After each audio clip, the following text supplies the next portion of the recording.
In this video, I'm going to be talking about how to use the Seesaw Family App.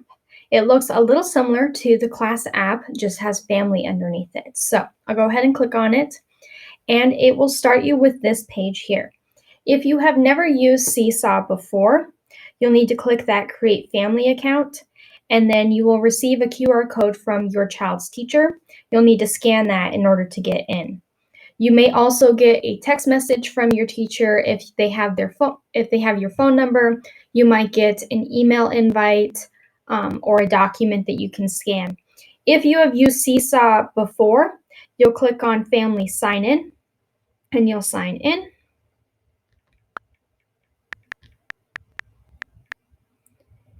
Go ahead and go in. And because my teacher had my email, they will have already included me into Seesaw Family. It will start on the home page here, and you'll see your student already has some different items on here.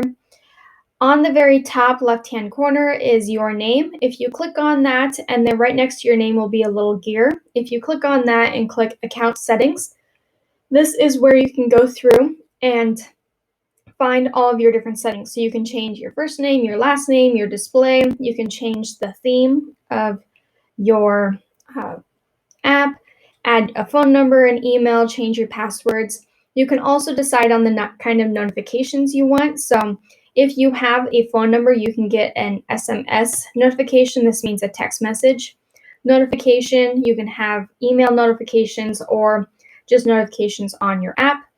At the end of the school year, if you wish to remove your student from that class or from your app, you can click on Remove Children.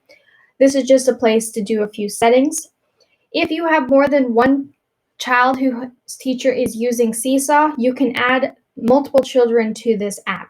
You'll simply click on Add Child's Journal, scan the code that your child's teacher gives you, and then it will be added. And then you can go back and forth between your different students on this page here. You can also click Scan at the bottom in order to do that as well. The next page or next section is the journals. So this is any kind of thing, written stuff that your child has put on there. The home is going to be where all of their posted information will be found. So you can go and see what your student has submitted. To start off with, you'll only get the journal information. And then as your student starts submitting activities, you'll start seeing their activity assignments as well. You, as the parent, can like and comment on their stuff. You can use the microphone in order to record your voice, or you can write it out. You can also like it.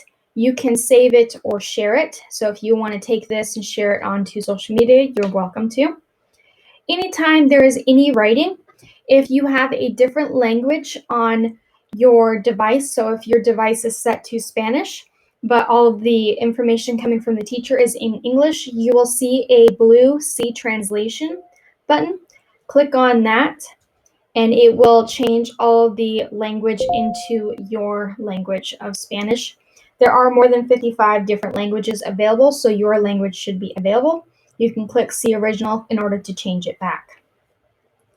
This is for everything, so if I go to the top, I'll see that C translation, and it will translate my student's work as well.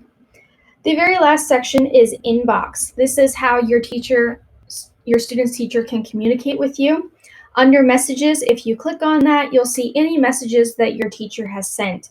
So they have put the hello, we are covering digital citizenship message, and then right below you can see that translation, and so it will translate those messages. If you are asking a question, you can send it to them in your preferred language, and they will receive that language. Can do that translation and see the language that they prefer. So a great way to keep up with what your student is doing, and then a great way to keep up to date and keeping conversation going with the teacher. If you have any questions on how to use any of this, please contact your child's teacher and they will hopefully help you.